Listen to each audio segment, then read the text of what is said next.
Yeah, guys, we're doing machine work on the lathe for the lathe. That is the, if you missed the last video, that is the base for the tailstock.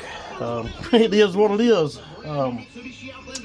Yeah, if you buy one of these, don't be surprised if you might find yourself having to do that, but this is probably just a shot in the dark. But I did research it, and there were several of these online. I found that the tailstock was just not centered with the chuck at all. This one probably out 30 thousandths plus, but kind of sucks it took me almost 2 damn years to figure it out. But again, is what it is.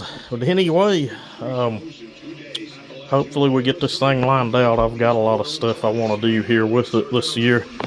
But anyway, you guys have a good one.